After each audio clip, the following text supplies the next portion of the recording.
Super Kailasa శిఖరం మీదున్న పరమశివుడి దర్శనం చేస్తానని హిమాలయ పర్వతాల దగ్గర ఉన్నటువంటి మానస సరోవరాన్ని దాటి కాళ్లతో నేను ఎక్కడమా అని కాళ్లతో ఎక్కడం మానేసి ఈ రెండు కాళ్ళు తీసి పైకి కట్టేసుకుని మోకాళ్లతో డేక్కుంటూ పర్వతం ఎక్కారు. ఎక్కితే ఈ కింద ఉండేటటువంటి చర్మము అన్ని పోయి ఎముకలు పైకి వచ్చేస్తే చీకటి పడిపోయిన డేకుతుంటే అయినా ఆయనకి గారి కనపడదని అక్కడ ఉండేటటువంటి మహాసర్పాలు పడగల విప్పి తమ పడగల మీద ఉన్నటువంటి మణుల కాంతిలో దారి చూపిస్తుంది. ఆయన భక్తికి పరవశించిపోయి వృద్ధుడి రూపంలో పరమశివుడు వచ్చారు. వచ్చి దర్శనమిచ్చి ఎంత సాహసం చేశావప్పర్, ఇంత సాహసం చెయ్యకు, నీకు నేను తిరువయ్యూరులో దర్శనమిస్తాను వెళ్ళమన్నారు. కన్ను మూసి కన్ను తెరిచేటప్పటికి ఆరోగ్యంతో తిరువయ్యూరులో ఉన్నారు upper. Beyond any doubt prove చేశారండి శివభక్తి ఎంత గొప్ప స్థితికి తీసుకెడుతుందో నాయనార్లు చాలా మంది. ఈ సమస్త ప్రపంచం ఒక శివలింగంగా కనపడింది.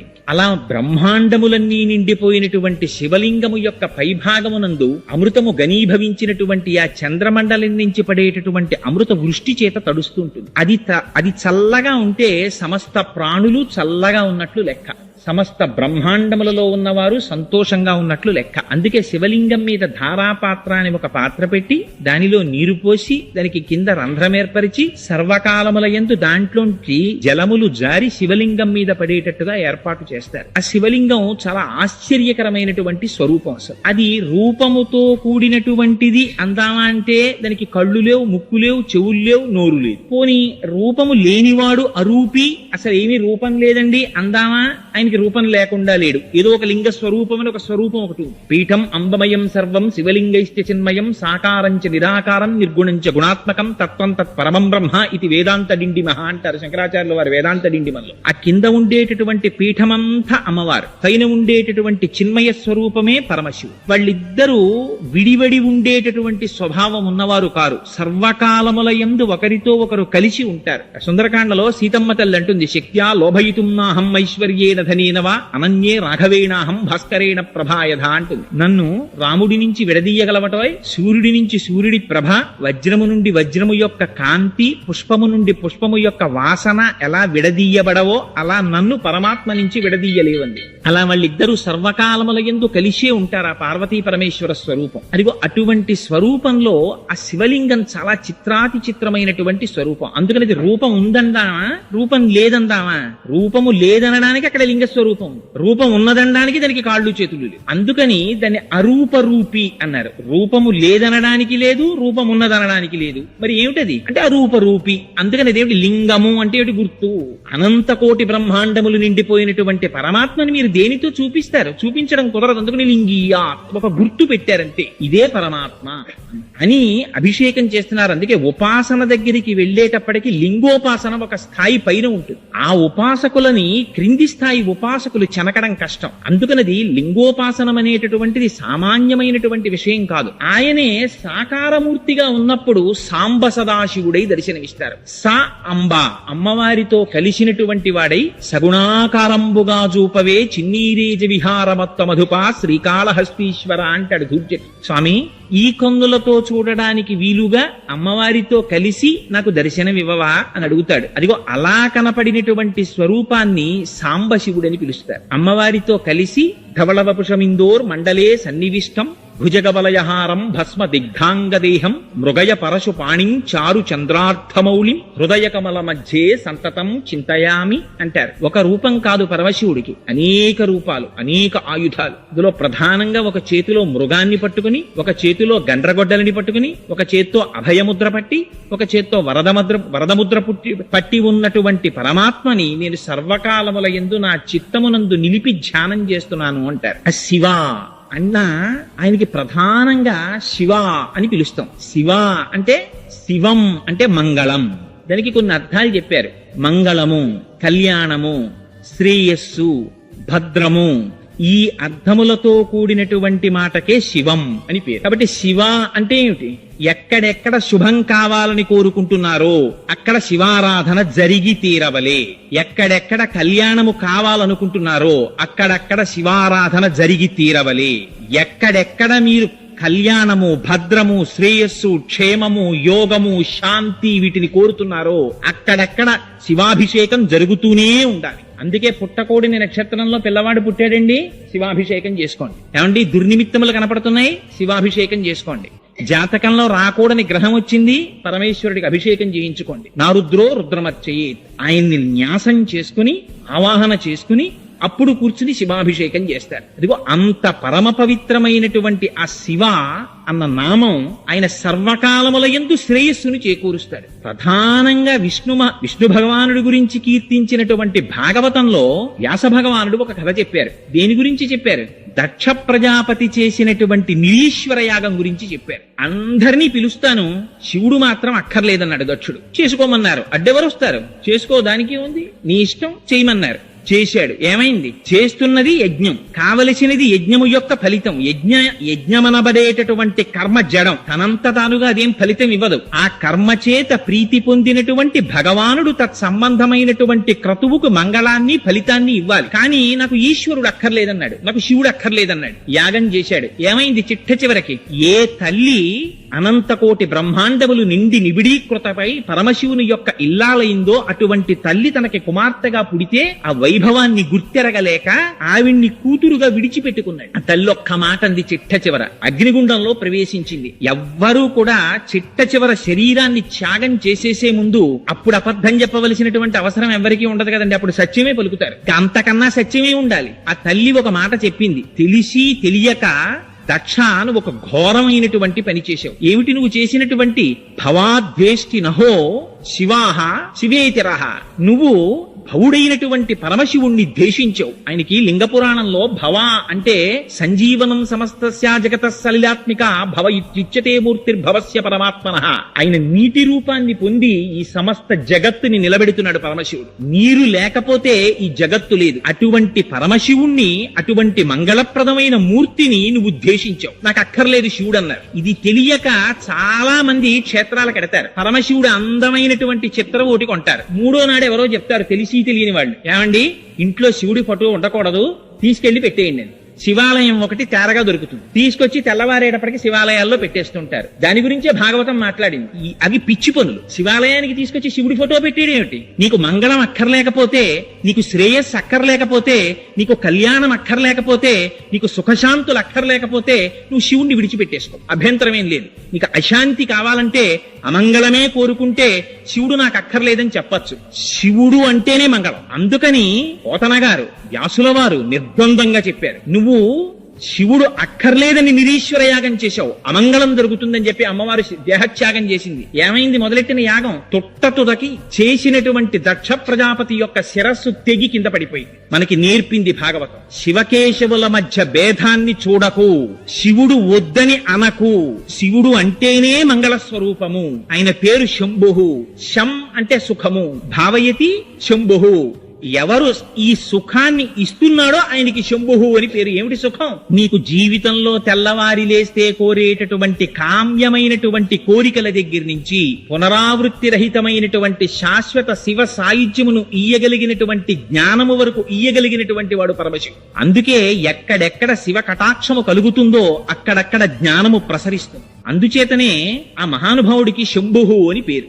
ఆయన ఎటువంటి శివుడుట? శివానంద లహరిలో శంకర భగవత్పాదాచార్యులు వారు ఒక స్తోత్రం చేశారు. ఆ స్తోత్రంలో అంటారు, భృంగీచ్ఛానటనోత్కటక్కరిమత గ్రాహీ స్ఫురన్మాధవ హ్లాదో నాదయుతో మహాసితవపు పంచేషు బాణాదృత సత్తక్ష సుమనోవనేషన పునఃసాక్షాన్మదీయే మనో రాజీవే భ్రమరాధిపో విహరతాం శ్రీశైల వాసీ విభు అంటారు. ఈ మనోరాజీవము, ఈ మనస్సనబడేటటువంటి పద్మములో విహరించేటటువంటి తుమ్మిద స్వరూపంతో ఉంటాడట. ఈ లోపల ఉండేటటువంటి ఈ మన పుష్పం మంచి సుగంధంతో ఉండాలి, పరిమళ భరితమై ఉండాలి, స్వచ్ఛంగా ఉండాలి, మకరందంతో కూడినదై ఉండాలి. అందులో ఏది ఉండాలి? ఎప్పుడు భక్తి అనబడేటటువంటిది ఉండాలి. ఎక్కడెక్కడ భక్తి ఉంటుందో అక్కడ ఆ భక్తి అనేటటువంటి రసాన్ని స్వీకరించడానికి పరమశివుడు లోపల దాని చుట్టూ తిరుగుతూ ఉంటాడట.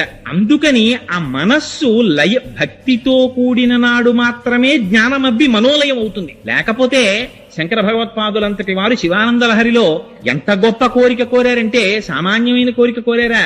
నాకు స్వామి నరత్వం దేవత్వం నగవన మృగత్వం వశకత పశుత్వం కీటత్వం భవతు విహగత్వాది జననం సదాత్తత్ పాదాబ్జ స్మరణ పరమానంద లహరి విహారాసక్తం చేద్రూ దయమిహ కింతేన వపుష. ఏ శరీరం వచ్చినా నాకు బాధ లేదు. నేను పక్షినైపోని, పిట్టనైపోని, పురుగునైపోని, కొమ్మనైపోని, కొండనైపోని, చెట్టునైపోని, పుట్టనైపోని శరీరం దేని వల్ల వస్తుంది? శరీరం చేసుకున్నటువంటి ప్రారబ్ధ కర్మను అనుసరించి వస్తుంది. కానీ భక్తి మాత్రం పరమశివుని యొక్క అనుగ్రహం లేకుండా భక్తి రమ్మంటే రాదు. ఏమంటే రేపటి నుంచి నేను భక్తి చేస్తానండి, అది చేయడానికి ఎక్సర్సైజ్ ఏం కాదది. ఆ భక్తి ఏర్పడడం కూడా భగవంతుని యొక్క అనుగ్రహం ఉంటే తప్ప భక్తి ఏర్పడదు. ఆ భక్తి నిజంగా తాదాత్మ్యతతో కూడినటువంటి భక్తి ఏర్పడిందా, దాని నుంచి విడివడడం కూడా చాలా కష్టం. ఇందుచేత రామకృష్ణ పరమహంసకి పట్టిన పిచ్చి నాకెప్పుడు పడుతుందో అని ఏడిచారు చాలా మంది. ఎంతమందికి ఏర్పడుతుంది? లేచింది మొదలు పానీయంబులు త్రాగుచున్, కుడుచుచున్, భాషించుచున్, హాసలీలా నిద్రాదులు చేయుచున్, తిరుగుచున్, లక్షించుచున్ సంతత శ్రీనారాయణ పాద పద్మజుగళీ చింతామృతాస్వాద సంధానుండై మరచన్ సురారిసుతుడే తద్విశ్వముంధూవరా అని ప్రహ్లాదుని గురించి చెప్పినట్టు, ఏది చేస్తున్నా పరమాత్మని గురించినటువంటి ఆలోచన సంతతము లోపల తిరిగేటటువంటి చిత్తవృత్తి ఏర్పడడం అంటే అది కేవలం పరమేశ్వరుని యొక్క అనుగ్రహం చేత ఏర్పడుతుంది ఆ భక్తి. ఇంటి భక్తితో కూడి ఉన్నప్పుడు మాత్రమే జ్ఞానం ఏర్పడి ఆ మనస్సు ఆత్మలోకి లయమవుతుంది. శంకర భగవత్పాదులు తారావళి స్తోత్రంలో ప్రార్థన చేస్తారు. శ్రీశైల శృంగే వివిధ ప్రసంగే శేషాద్రి శృంగే సదా వసంతం తమర్జునం మల్లిక పూర్వమేనం సిద్ధిం తథావిధ మనో విలయం సమాధౌ గాత్రే యదా మమలతాః పరివేశయంతి కర్ణే యదాః విరచయంతి ఖగాశ్చనీడాస్ అంటారు. ఎంత గొప్ప స్తోత్రమో చూడండి. నిజంగా మనిషి లోపల సంకల్ప వికల్ప సంఘాతమైనటువంటి మనస్సు పనిచేస్తున్నంతసేపు, తిరుగుతున్నంతసేపు ఏవీ దగ్గరికి రావడానికి భయపడతాయి. ఓ చీమ దగ్గరికి రాదు, ఓ తీగ దగ్గరికి రాదు, ఓ చెట్టు దగ్గరికి రాదు. కోరికల పుట్ట అయినటువంటి మనస్సు వెనక్కి నడిచి ఆత్మలోకి లయమై తను నిర్వికల్ప సమాధిలో ఏ కోర్కెలు లేనటువంటి ప్రశాంతమైనటువంటి చిత్తంతో నేను శ్రీశైల శృంగ కుహరేషకతోపలప్సే, ఏనాడు ఆ శ్రీశైల శిఖరములో ఉన్నటువంటి గుహలలో కూర్చుంటానో ఆనాడుట ఎటువంటిది జరుగుతుందిట? గాత్రం యదా మమలతాః పరివేశయంతి. ఆ చెట్టీగా చెట్టును అల్లుకుంటుంది. ఆ పక్కనే మనం కూర్చున్నాం అనుకోండి, మనం వచ్చి అల్లుకోద్దని తెలిసి వీళ్ళే వెళ్ళిపోతాడు. ఎంతగా మనస్సు లయమైపోయినటువంటి స్థితికి నేను చేరుకోవాలంటే తీగలు భయపడకూడదు నన్ను అల్లుకోవడానికి, పక్షులు భయపడకూడదు నా చెవులలో పుల్లలు పెట్టి వాటిలో గూళ్లు కట్టుకోవడానికి. అంతగా మనోలయమైపోయినటువంటి స్థితి నాకు ఆ శ్రీశైల క్షేత్రంలో ఎప్పుడబ్బుతుందో అని స్తోత్రం చేశారు శంకరాచార్యుల వారు. అటువంటి స్వరూపం ఆ లింగ స్వరూపం. అది సామాన్యమైనటువంటి స్వరూపం కాదు. మన అదృష్టం ఏమిటంటే ఈ కార్తీక మాసంలో కృత్తికా నక్షత్రంతో పౌర్ణమి నాడు సాయంకాలం రాత్రి వేళ ఆ జ్యోతి స్వరూపంగా లింగం ఏర్పడింది. అరుణాచలంలో మహానుభావుడు ఆత్మదర్శనాన్ని పొందినటువంటి రమణ భగవానులు అంతటి వారు కూడా జ్ఞాని ఎన్నడూ భక్తిని విడిచిపెట్టడు అనడానికి ఇంకంతకన్నా ఉదాహరణ ఏమిటి? ఒకేసారి ముగ్గురు మహాపురుషులు దక్షిణ భారతదేశంలో కదలాడారు. ఒకరు చంద్రశేఖర పరమాచార్యులు, ఒకరు భగవాన్ రమణులు, ఒకరు మహర్షి అరబిందో. ముగ్గురు ఏకకాలమునందు జీవించారు. ఆశ్చర్యం, ఒక్కొక్కసారి నిజంగా ధర్మాకృతి అవి చదువుతుంటే ఆశ్చర్యం వేస్తుంది. రమణులు ఆశ్రమంలో ఉండగా చంద్రశేఖరులు ఆ అరుణాచలేశ్వరుని యొక్క కొండకి ప్రదక్షిణం చేయడానికి వెడుతుండేవారు. రమణులు ఒక్కరే బయటికి రాలేదు. చంద్రశేఖరులు ఒక్క క్షణం ఆగి ఆశ్రమం వైపు చూసి వెళ్లిపోయారు. రమణుల్ని అడిగారు, మీరు వెళ్ళలేదేం చంద్రశేఖర పరమాచార్యుల వారి దర్శనానికని. చంద్రశేఖర పరమాచార్యులని ఒకరు, రమణులని ఒకరు, రెండున్నాయా అని అడిగారు. ఎంతటి అద్వైత దర్శనమో చూడండి.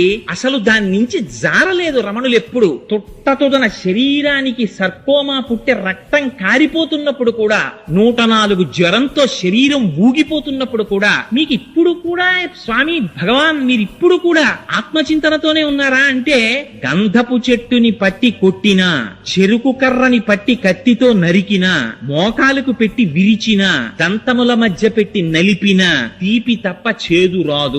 ఆత్మజ్ఞానము అబ్బినటువంటి వాడికి ఏమి చేసినా శరీరాన్ని ఆత్మస్థాయి నుండి దిగజారడు అని అటువంటి స్థితిని పొందారు మహానుభావులు.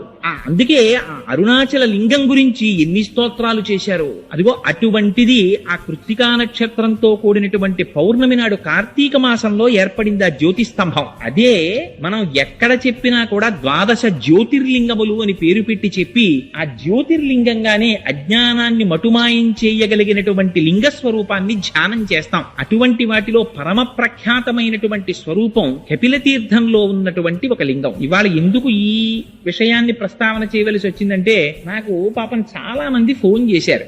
ఏమండి ఒక్కసారి ఆ కపిల తీర్థం గురించి 4 మాటలు చెప్పండి అని అడిగారు. ఈ మధ్య రామారావుపేట శివాలయంలో ఉపన్యాసం చెప్తూ కపిల తీర్థానికి జరిగేటటువంటి అన్నాభిషేకం గురించి ప్రస్తావన చేస్తే చాలా మంది ఈ మాట ఎక్కడైనా చెప్పినప్పుడు కపిల తీర్థం గురించి ఒక 4 మాటలు చెప్పండి అని అడిగారు. కపిల తీర్థం గురించి చెప్పడం అంటే శివలింగం గురించి చెప్పడమే. ఎందుకని అంటే శివలింగములు ఏర్పడడం దృష్ట్యా 7 రకాలుగా ఏర్పడతాయి. ఒకటి మృణ్మయములు అంటారు, అంటే మట్టితో చేయబడినటువంటి లింగం అయితే దాన్ని మృణ్మయ లింగము అంటారు. రెండవ దాన్ని సైకత లింగము అంటారు, అంటే తాత్కాలికంగా పూజ చెయ్యడానికి కానీ లేదా ఇతర పద్ధతులలో కానీ ఇసుకతో చేసినటువంటి లింగం అయితే దానికి సైకత లింగం అని పేరు.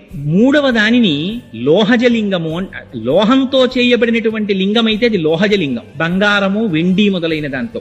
నాలుగవది రత్నజ లింగము అంటారు. రత్నములతో చేయబడినటువంటి లింగ స్వరూపం అయితే దాన్ని రత్నజ లింగం అంటారు. ఆ తరువాత వచ్చేటటువంటిది 5వ తరహా లింగం చెక్కతో చేయబడినటువంటిది, దారువుతో చేయబడినటువంటి లింగాన్ని 5వది. ఆ తరువాత చేయబడినటువంటి లింగం ఈ రాతితోంచి శైలజ లింగము అని, ఈ రాతిలోంచి చేయబడినటువంటి లింగాలు. ఇలా 7 రకాలుగా లింగములు తయారవుతాయి. ప్రతిష్ఠ దృష్ట్యా అంటే స్వామివారి శివలింగాన్ని ప్రతిష్ఠ చేసేటటువంటి పద్ధతిలో ఆలోచన చేసినప్పుడు 6 రకాలుగా చెప్తారు శివలింగాన్ని. మొట్టమొదటిది స్వయంభూలింగములు అంటారు. అది ఒకళ్ళు ప్రతిష్ఠ చేసింది కాదు, అది కాలంలో ఎప్పుడు ఏర్పడిందో ఎవ్వరికీ తెలియదు, తనంత తానుగా ఏర్పడినటువంటి శివలింగం. శ్రీశైలంలో ఏర్పడినది, రామేశ్వరంలో ఏర్పడినది. ఇలాంటి రామేశ్వరంలోది రామచంద్రమూర్తి ప్రతిష్ఠ చేశారని, శ్రీశైలంలో వారణాసిలో అలాంటి చోట్ల కేదారేశ్వరంలో అలాంటి చోట ఏర్పడినటువంటి శివలింగములకు అవి స్వయంభూలింగాలు. రెండవది దివ్యలింగములు అంటారు. దివ్యలింగములంటే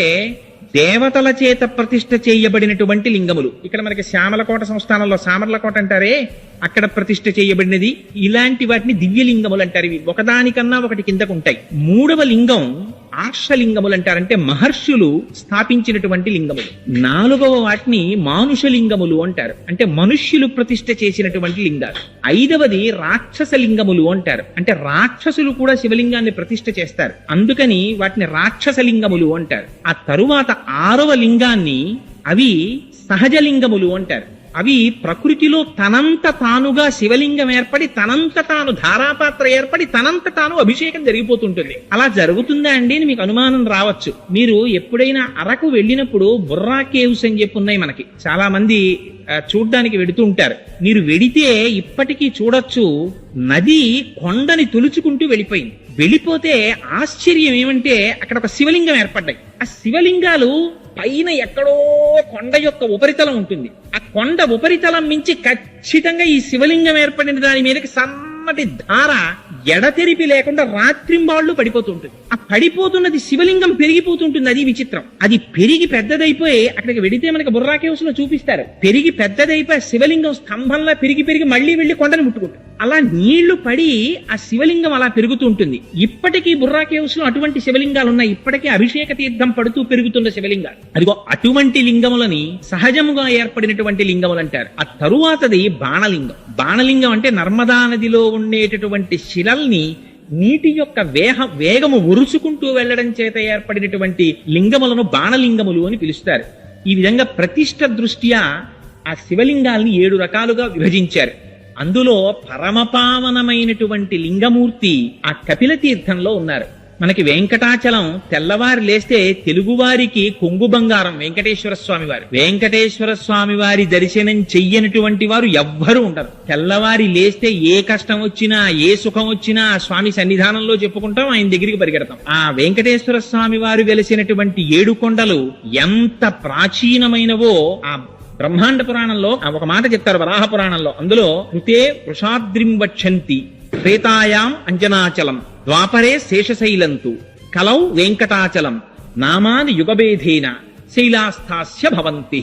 కృతయుగంలో దాన్ని వృషాద్రి అని పిలిచారు, త్రేతాయుగంలో అంజనాద్రి అని పిలిచారు, ఆ తరువాత ద్వాపర యుగంలో శేషాద్రి అని పిలిచారు, కలియుగంలో వెంకటాద్రి అని పిలుస్తున్నారు. యుగములు మారిపోయాయి కానీ ఆ కొండ మాత్రం అలాగే ఉంది. ఆ కొండ ఎంత ప్రాచీనమో కొండ కింద ఉన్నటువంటి ఆ కపిల తీర్థ క్షేత్రంలో ఉన్నటువంటి శివలింగము కూడా అంతే ప్రాచీనం. ఎందుకని అది స్వయంభూ. ఎప్పుడు ఏర్పడిందో ఎవ్వరికీ తెలియదు కపిల తీర్థం. ఎందుకు చెప్తున్నానంటే ఈ మాట, కపిల తీర్థానికి మీరు ఈ మాట వెళ్ళినప్పుడు, తిరుమల క్షేత్రానికి వెళ్ళినప్పుడు తప్పకుండా కపిల తీర్థానికి వెళ్ళండి. వెళ్ళి దర్శనం చెయ్యండి. వెంకటేశ్వరుడు ఒకడు, పరమశివుడు ఒకడు కారు, ఇద్దరూ ఒకటే. ఎందుచేత అంటే చంద్రశేఖర పరమాచార్యులు ఒక అద్భుతమైనటువంటి మాట చెప్తుండేవారు. తిరుమలై. తిరుమలై అంటే ఏమిటండి? తిరు అంటే శ్రీ అని అర్థం, గౌరవవాచకం. మలై అంటే శైలము, కొండ. దాని పేరేమిటి? శ్రీశైలము. తిరుమల నంబి అని శ్రీ మహావిష్ణువుని కొలిచినటువంటి మహాభక్తులు తిరుమల నంబి. ఆయన్ని సంస్కృతంలో పిలవవలసి వస్తే శ్రీశైల పూర్ణులు అని పిలుస్తారాయన్ని. ఇది శ్రీశైలమే. తిరుమలై అంటే శ్రీశైలం, శ్రీశైలం అన్నా శ్రీశైలమే. రెండు శ్రీశైలాలే. రెండు శ్రీశైలాల్లోనూ ఇక్కడ కరచరణాదులతో కూడినటువంటి స్వామి ఉన్నారు, అక్కడ కరచరణాదులతో కనపడనటువంటి అరూపరూపి అయిన పరమాత్మ ఉన్నారు. ఒకే పరమాత్మ ఏకస్త్వమేవ బహుధా భవభాసి లోకే నిశంకధీర్ వృషభకేతన మల్లినాథ శ్రీభ్రామరి ప్రియ సుఖాశ్రయ లోకనాథ అన్నట్టుగా ఒక పరమాత్మే రెండు రూపాలుగా దర్శనమిస్తున్నారు అక్కడ. అందుచేత రెండు కాదు ఉన్న పదార్థాలు. అందుకని ఆ కొండ ఎంత ప్రాచీనమో కపిల తీర్థంలో ఉన్నటువంటి స్వామి కూడా అంత ప్రాచీనం. ఆ కపిల తీర్థం ఎంత గొప్పదంటే, పూర్వకాలంలో ఎప్పుడో కృతయుగంలో కపిల మహర్షి పాతాళ లోకంలో శివలింగాన్ని ఒక దాన్ని, వెలిసినటువంటి శివలింగానికి పూజ చేసి ధ్యానం చేస్తుండేవారు. ఆ శివలింగం పెరుగుతూ పెరుగుతూ పైకొచ్చింది. అది భూమిని బద్దలు చేసుకుని పైకొచ్చింది. పైకొచ్చి ఇంకా ఇంకా పెరుగుతోంది. పెరుగుతుంటే కామధేనువు గబగబా పరిగెత్తుకొచ్చింది. బ్రహ్మగారు ఆవు రూపంలో వచ్చారు, శ్రీ మహావిష్ణువు గోపాల బాలుడి రూపంలో వచ్చారు. ఈ ఆవు క్షీరధారల్ని అభిషేకించింది, శ్రీ మహావిష్ణువు కాపు కాశారు. ఈ కామధేనువు వచ్చి తన కాలి గిట్ట తీసి శివలింగం మీద పెట్టి ప్రార్థన చేసింది. మా వర్ధస్య, స్వామి ఇక నువ్వు పెరగకు అని అడిగింది. ఇప్పటికీ కూడా కపిల తీర్థంలో ఉండేటటువంటి శివలింగం తల మీద కాలి గిట్ట యొక్క ముద్ర ఉంటుంది. అలాగే సజ్జోజాత అఘోర తత్పురుష వామదేవ ఈశానములనేటటువంటి 5 ముఖాలతో చూస్తూ ఉంటాడు పరమశివుడు. 5 ముఖాల్లో ఆ పశ్చిమాభిముఖంగా ఉండేటటువంటి పరమశివుని యొక్క ముఖానికి, ఆ సజ్జోజాతమూర్తికి 3వ కన్ను ఆ శివలింగానికి ఇప్పటికీ కనపడుతుంటుంది. అది అలంకారం చేసినప్పుడు మనం అంతరాలయంలోకి వెళ్లి స్పష్టంగా చూడడం కుదరదేమో అన్న ఉద్దేశ్యంతో దీనికి సంబంధించినటువంటి చిత్తరువులన్నింటినీ సభామంటపంలో పెట్టారు. దర్శించగలిగినటువంటి వాళ్ళు వెళ్లి దర్శించి ప్రార్థన చేయవచ్చు. అది శివలింగం మొట్టమొదట తెల్లగా ఉంటుంది, మధ్యలో పసుపు వర్ణంతో ఉంటుంది, బంగారు రంగుతో, పైన ఎరుపు వర్ణంతో ఉంటుంది. ఆ కపిల తీర్థంలో ఉండేటటువంటి కపిలలింగము ఎంత ప్రాచీనమైనటువంటి లింగమో, ఆ పక్కనే ఉండేటటువంటి కామాక్షి అమ్మవారు కూడా అంతే ప్రాచీనమ తల్లి. కామాక్షి అంటేనే, కామ అంటే అందమైన అక్షి కందులు కలది కాదు కాదు. కామ అంటే కోరికలను కేవలం తన చూపుల చేత ఇయ్యగలిగినటువంటి తల్లి. శంకరులు సౌందర్యలహరిలో స్తోత్రం చేస్తారు. నఖైర్నాక స్త్రీణాం కరకమల సంకోచ శిభిః స్తరూణాం దివ్యానాం హసతయవతే చండిచరణౌ ఫలాని స్వస్థేభ్యః కిసలయ కరాగ్రేణ దదత దరిద్రేభ్యో భద్రాం శ్రియమనిష మహ్నాయ దదతౌ అంటారు. అమ్మ మాకు బెంగలేదమ్మా, మేము ఎక్కడున్నా సరే మాకు కామధేను అక్కర్లేదు, కల్పవృక్షం అక్కర్లేదు, అవన్నీ దేవతల దగ్గర ఉన్నాయి, వాళ్ళు ప్రార్థన చేస్తారు. మాకేం కావాలి, మాకేం బెంగలేదు, మేము ఎక్కడున్నా సరే మాకు ఆపదొచ్చిందా అమ్మా అని ఒక్క పిలుపు పిలుస్తాం అంతే. ఆ అమ్మ పాదాలను ఒక్కసారి తలుచుకుంటాం అంతే. ఎక్కడుంటే మాత్రమేమిటి, ఆ తల్లి దృష్టి ఎంత దూరం పెడుతుంది. శంకరులు అంటారు సౌందర్యలహరిలో, దృశాద్రాఘీయస్యాదరదలిత నీలోత్పల రుచ దవీయాంసం దీనం స్నపయ కృపయా మమపి శివే అనేనాయం ధన్యో భవతి నచతే అనిరియత వనేవా హర్మ్యేవా సమకర నిపాతో హిమకర అంటారు. ఈ బ్రహ్మాండములన్నీ ఎంత నిండిపోయాయో అంతకన్నా దాటి అమ్మవారి చూపు చూస్తుంటుందిట. దృశాద్రాఘీయస్యాదరదలిత నీలోత్పల రుచ, నల్ల కలువలు ఎలా ఉంటాయో అలా ఉంటాయట అమ్మవారి కళ్ళు. అందుకని ఆవిడ కళ్ళకి కామాక్షి అని పేరు. కాదు కాదుట, కామాక్షి అంటే కామేశ్వరుణ్ణి చూసి చూసి కామేశ్వరుణ్ణి తన కన్నులుగా పెట్టుకుందిట. కాదుట, ఆవిడికి పంచకృత్యపరాయణ అని పేరు. సృష్టి స్థితి లయ తిరోధాన అనుగ్రహములను చేస్తుంది అమ్మవారు. ఆ తిరోధానం అంటే అణువుల కింద మార్చేస్తుంది ప్రపంచాన్ని, దాన్ని తనలో ఉంచుకుని మళ్లీ తిరిగి ఉత్పత్తి చేస్తుంది, అది అనుగ్రహం అంటారు. అలా పంచకృత్యపరాయణ అయినటువంటి తల్లి పరమశివుడు లయమైపోయినటువంటి ప్రపంచాన్ని మళ్లీ సృష్టించాలనేటటువంటి భావన ఏర్పడినప్పుడు ఆ భావన తెలుసుకుని పరమశివుని యొక్క శక్తిగా వ్యక్తీకరింపబడినటువంటి స్వరూపానికి కామాక్షి అని పేరు. కాంచీపురంలో పీఠాది దేవత ఆవిడ. అటువంటి కామాక్షీదేవి అక్కడ వెలిసి ఉంది. మీకు ఆశ్చర్యకరమైన విషయం ఏమిటో తెలుసా అండి? ఎంతంత గొప్ప గొప్ప జ్వరాలు రానివ్వండి, ఎటువంటి తాపములు ఏర్పడనివ్వండి, ఎంత కాలానికి తగ్గనటువంటి జ్వరంతో బాధపడుతున్నవారు, ఎంత కాలానికి తగ్గనటువంటి వ్యాధులతో బాధపడుతున్నవారు. ఆ మధ్యకాలంలో నేను పేపర్లో ఒక సంఘటన చదివాను. ఒక ఆయన వెళ్లి హాస్పిటల్లో చూపించుకుంటే ఆయనకి ఎక్స్రే, ఈసీజీ అవి తీసి చాలా పరమ ఉపద్రవకరమైనటువంటి వ్యాధి ఒకటి పొడసూపుతోంది అని చెప్పి డాక్టర్లు నిర్ధారించారు. ఏమో ఉంటామో ఉండవో అనే అనుమానంతో ఆయన ఆపరేషన్ టేబుల్ ఎక్కే ముందు ఒక్కసారి కపిలతీర్థానికి వెళ్లి స్వామి దర్శనం చేద్దామని వెంకటాచలంలో వెంకటాచల ప్రభువుని, కపిలతీర్థంలో పరమశివుణ్ణి దర్శనం చేసి అక్కడ జలపాతం కింద స్వామి పుష్కరిణిలో స్నానం చేసి వెళ్లారు. వెడితే ఆయన్ని మళ్లీ ఆపరేషన్ టేబుల్ మీదకి తీసుకెళ్లే ముందు చూస్తే అందులో ఇంతకు ముందు కనపడినటువంటి వ్యాధి కనపడలేదట. ఇది అబద్ధమని మీరు అనుకుంటారేమో. మీకు కాకినాడలోనే జరిగిన యథార్థమైన సంఘటన ఒకటి చెప్తాను. హైదరాబాద్ లో మహామహోపాధ్యాయ బిరుదాంకితులు పుల్లెల శ్రీరామచంద్రుడు గారని ఉన్నారు. ఆయన 5 సంవత్సరాల క్రితం ఆయనకి హార్ట్ స్ట్రోక్ వచ్చింది. వస్తే ఆయనకి ఎందరో ఐఏఎస్లు శిష్యులు ఉన్నారు. గబగబా ఆయన్ని తీసుకెళ్లారు హాస్పిటల్కి. సోమరాజు గారని చాలా ఫేమస్ కార్డియాలజిస్ట్. ఆయన చూసి నువ్వు ఇంటికి వెడితే మరణిస్తావు, బైపాస్ సర్జరీ చెయ్యాలన్నారు. వేదమునందు ఆయనకి ఎంతటి నమ్మకం అంటే అదండి భక్తి అంటే, అది ధృతి అంటే. ఈ హృదయ పుండరీకమునందు ఇంతకాలం సీతారాములకి గుడి కట్టి పూజ చేశాను. అటువంటి గుండెకాయని నీ కత్తులతో కిలుకుతావా? మా స్వామి పాదములకు తగలదా కత్తి? వీల్లేదన్నాడు అని పక్క దిగి వెళ్ళిపోయారు. వాళ్ళు ఇచ్చిన మందులు పొద్దున్న వేసుకుంటే మత్తుగా ఉంటుందని మధ్యాహ్న కాలం కూర్చుని వేదములలో ఉండేటటువంటి సూర్య మంత్రములన్నిటినీ తీసుకుని తత్తుల్యంగా వాటిలో ఆరోగ్యం భాస్కరాదిచ్చేత్ అద్భుతమైనటువంటి శ్లోకాలు రాశారు. రాసి వాళ్ళ నాన్నగారు మహాపండితులు, ఆయన ప్రార్థనా శ్లోకాలు చేశారట ఆయన శరీరంతో ఉన్నప్పుడు. మహానుభావుడు మన పట్టణంలో ఉప్పులూరి కామేశ్వరరావు గారని మీరు వినే ఉంటారు, ఫిజిక్స్ లెక్చరర్ గారు. ఆయన మహర్షి సదృశులు ఫిజిక్స్ లో. ఆయన వ్రాసినటువంటి ఆ శ్లోకాలని విని మొన్న హైదరాబాద్ లోను ఈ శ్లోకములు ఎట్టి పరిస్థితుల్లో చెక్కు చెదిరిపోకూడదని రామోజీ ఫిలిం సిటీ నుంచి ఒక ఆర్టిస్ట్ ని తీసుకొచ్చి, ఒక సింగర్ ని తీసుకొచ్చి వాటిని సీడీస్ చేశారు. ఒక పక్క నుంచి వేదమంత్రం పెడుతూ ఉంటుంది, ఒక పక్క నుంచి శ్లోకం పెడుతూ ఉంటుంది. అవి త్వరలో ఆవిష్కరింపబడబోతున్నాయి ఆ క్యాసెట్స్. ఎంత శక్తివంతంగా వచ్చాయంటే ఆ క్యాసెట్స్, ఆ మంత్రాల్ని నమ్ముకుని ముందు వీటి ప్రయోగం నేను నా మీద చేసుకుంటానన్నారు శ్రీరామచంద్రుడు గారు.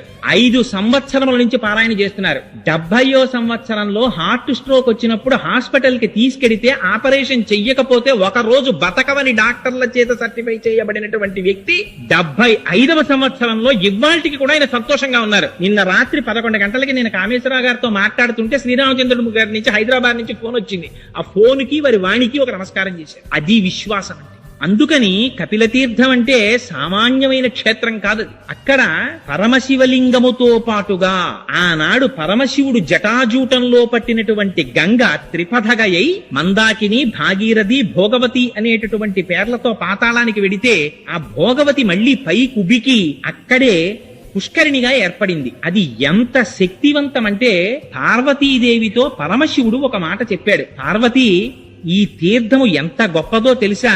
ఇది సాక్షాత్తుగా కార్తీక మాసంలో ఏ రోజులు పరమ పవిత్రమైనటువంటి మనం భావిస్తామో, శనివారాలు, సోమవారాలు, నాగుల చవితి, పౌర్ణిమ, ఏకాదశి, ద్వాదశి మొదలైనటువంటి తిథులలో మధ్యాహ్నం 12 గంటల నుంచి 12 గంటల 10 నిమిషాల వరకు ప్రతి రోజు కూడా 3 లోకములలో ఉండేటటువంటి సమస్త పరమ పావనమైనటువంటి తీర్థములన్నీ వచ్చి అక్కడ చేరుతాయిట ఆ పుష్కరిణిలో. ఆ తీర్థములో స్నానం చేస్తే ఎంతటి వారికి కూడా శరీరమునకు పట్టినటువంటి పాపరాశి ధ్వంసమైపోతుందంటారు. అంత శక్తివంతమైన పుష్కరిణి. మీకు ఇంకొక విషయం చెప్పాలి.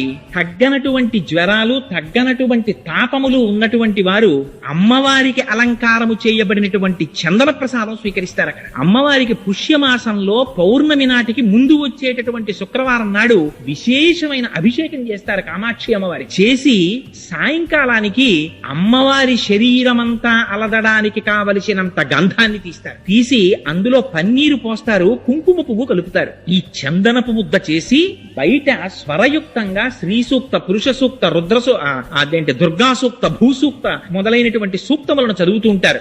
లోపల తెర వెనకాతల అర్చకులు అమ్మవారికి ఈ చందనంతో అలంకారం చేస్తారు. మూర్తి అంతా చందనంతో అలంకారం చేసేస్తారు. చీర అమ్మవారికి చందనంతో కట్టేస్తారు. అంచులు చందనంతో తీర్చిదిద్దుతారు. అప్పుడు అలంకారం చేసి ప్రదోష వేళలో తెర తీస్తారు. తెర తీసి ఆ సమయంలో పంచవాయిద్యాలు మోగుతాయి. అప్పుడే అమ్మవారికి కుంభహారతి, సూర్యహారతి, చంద్రహారతి, నక్షత్రహారతి, మంగళహారతి, కర్పూరహారతి, ఈ హారతులన్నీ పడతారు. పట్టినప్పుడు అమ్మవారిని దర్శనం చేస్తారు. ఆ దర్శనం చేసినటువంటి వారికి ఆ మరునాటి ఉదయం అమ్మవారి ఆ రాత్రి అంతా అమ్మవారు ఆ చందనంతో ఉంటుంది. ఆ చందనాన్ని ఒలిచి ఆ చందనాన్ని ప్రసాదంగా ఇస్తారు. ఆ చందనమును లలాటమునందు ధరించినటువంటి వాళ్ళకి ఎందరికో తగ్గనటువంటి జ్వరములు, తాపములు తగ్గాయని శాస్త్రం పేర్కొంటోంది.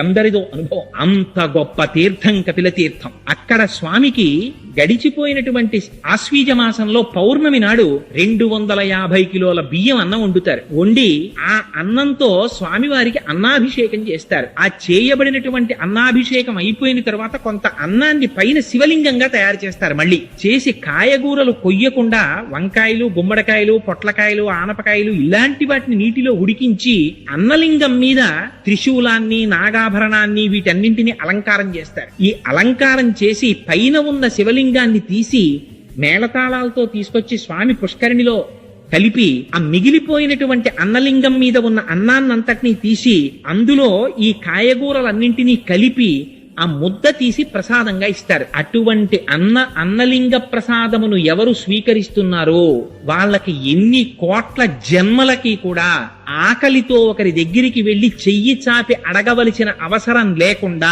అన్నపానాదులకు లోటు లేనటువంటి స్థితిని వాడు పొందుతాడని ప్రమాణం. అదిగో అటువంటి అన్నాభిషేకం ఆ కపిల తీర్థంలో జరుగుతుంది. కపిల తీర్థం యొక్క గొప్పతనం ఏమిటంటే పితృకార్యం చెయ్యనటువంటి వాళ్ళు, పితృకార్యం మానేసినటువంటి వాళ్ళు, పితృదేవతల యొక్క ఆగ్రహమునకు గురి అయినటువంటి వారు కపిల తీర్థానికి వెళ్లి పితృకర్మ చేసినట్లయితే వారు ఇంతకు ముందు పితృకార్యాన్ని మానివేయడం చేత కలిగినటువంటి పాపము నివృత్తి అవుతుంది. అందుకే వెంకటాచల మహాత్మ్యంలో చెప్తారు, మాధవుడని చెప్పి ఒక బ్రాహ్మణుడు త్రికాలముల యందు సంధ్యావందనం చేసేవాడు. ఆయనకి చంద్రలేఖ అని భార్య. అంత సంతోషంగా ఉన్నవాడికి ఎందుకు పుట్టిందో బుద్ధి కుంతల అనబడేటటువంటి ఎక్కడో పుట్టినటువంటి ఏ సంస్కారము లేనటువంటి ఒక స్త్రీ యందు మోహం కలిగింది. ఆవిడతో జీవించడం మొదలుపెట్టాడు. సురాపానం మొదలుపెట్టాడు.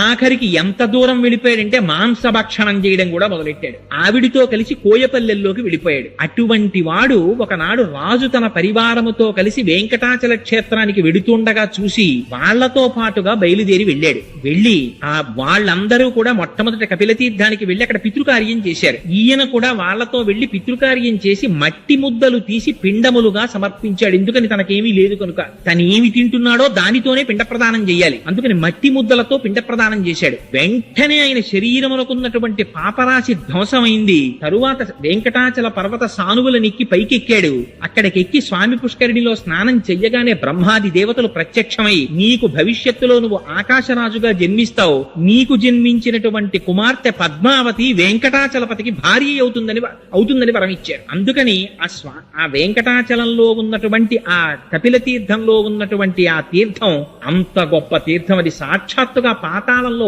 భోగవతి పైకి పొంగింది. కపిల తీర్థంలో దర్శించవలసినటువంటి మహాద్భుతమైనటువంటి విషయం వేరొకటి ఏమిటంటే ఆ కపిల తీర్థానికి దాటి కొంచెం పక్కకి రాగానే మీరు ఎక్కడా చూడనటువంటి విచిత్రమైనటువంటి మూర్తి సోమస్కంద మూర్తి ఉంటారు. అక్కడ ఆ పక్కన ఉన్న అరుగు ఉంటుంది. ఆ అరుగు మీద సోమస్కందుడు ఉంటారు. ఈ మాట మీరు ఎవరైనా వెళ్ళినప్పుడు తిరుమల క్షేత్రానికి తప్పకుండా దర్శనం చేయండి. ఆ సోమస్కందుడు ఏర్పడడం వెనకాతల ఒక కథ ఉంది. రాజేంద్ర చోళుడనేటటువంటి చక్రవర్తికి కలలో కనపడి పార్వతీ పరమేశ్వరులు ఆదేశించారు, నన్ను సోమస్కందుడిగా అక్కడ ప్రతిష్ఠ చేయమని. అందుచేత సోమస్కంధమూర్తి వెలిశారు. సోమస్కందుడు అంటే సా ఉమా స్కంధ. పరమశివుడి పక్కన పార్వతీదేవి, పార్వతీదేవి పక్కన స్కంధుడు ఉంటారు, సుబ్రహ్మణ్యేశ్వర స్వామి. ఆయన తల్లిదండ్రులు ఎంత పెద్ద ఆఫీసర్లు అయితే మాత్రం ఇద్దరు ఐఏఎస్ ఆఫీసర్లే అనుకోండి. తల్లిదండ్రులు పిల్లాడు వాళ్ళిద్దరి మధ్యలో కూర్చొని ఆడుకోవడం మానేస్తాడు ఏమిటి? అమ్మో మా నాన్నగారు పెద్ద చీఫ్ సెక్రటరీ, మా అమ్మగారు పెద్ద ఐఏఎస్ ఆఫీసరు, వీళ్ళిద్దరి మధ్యలో నేను ఆడుకోకూడదు అనుకుంటాడు వాడు. అలా పార్వతీ పరమేశ్వరుల మధ్యలో నిలబడి ఆ పిల్లవాడు ఆడుకుంటూ సంతోషంగా కనపడతాడు, చేతులూపుకుంటూ సుబ్రహ్మణ్యేశ్వరుడు. అదిగో అటువంటి మూర్తికి సోమస్కంధమూర్తి అంటారు. ఆ సోమస్కంధమూర్తిని దర్శనం చేసినంత మాత్రం చేత పరమశివానుగ్రహం కలిగి ఉల్లాసవంతంగా ఎటువంటి సమస్యలున్నా సమస్యలు తీరుతాయిట. అటువంటి సోమస్కంధుడు ఉంటాడు. ఆ పక్కనే ధనిశ్చండు అని ఒక మూర్తి ఉంటారు. మనకి శివాలయాలన్నింటిలోనూ కూడా చండీశ్వరుడు ఉంటాడు. ఇక్కడ ఉన్నారు కదా స్వామి, వెనకాతలే ఉంటారు. ఆ చండీశ్వరుడు గురించి చంద్రశేఖర పరమాచార్యులు వారు ఎప్పుడు చాలా అందమైన మాట ఒకటి మాట్లాడేవారు. చండీశ్వరుడు అన్న మాట ఎప్పుడు చెప్పినా చంద్రశేఖరులు ఏమనేవారంటే, మనలా పుట్టి పరమశివ కుటుంబంలో 5వ వాడైన వాడు అనేవారు. ఎందుకని?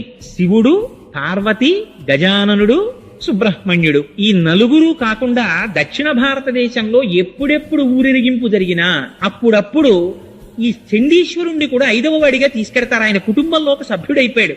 అసలు ఆ చండీశ్వరుడి వృత్తాంతం చాలా ఆశ్చర్యకరం తెలుసా అండి. ఎందుకంటే కార్తీక మాసంలో ఇంత పరమ పవిత్రమైన ఆలయంలో అసుర సంధ్య వేళలో కూర్చుని అట్లాంటి వృత్తాంతం మనం చెప్పుకున్నా విన్నా చాలు, మన జన్మ పావనం అయిపోతుంది. ఆ చండీశ్వరుడు, ఆయన పేరు మనందరం ఎలా పుట్టామో అలా విచార శర్మ అనేటటువంటి పేరుతో మనలాగే పుట్టి పెరుగుతుండేవాడు. ఆయన వేదం చదువుకుంటూ ఉండేవారు. ఒకనాడు ఆవులను కాసేటటువంటి ఒక గొల్లవాడు ఒక ఆవుని పట్టుకుని కొడుతున్నాడు. చూశారాయన, బాధ కలిగింది. అయ్యయ్యో, గోవు యొక్క శరీరంలో 3,000,000 దేవతలు ఉంటారంటారయ్యా, ఆవును కొడుతున్నావా అన్నారు.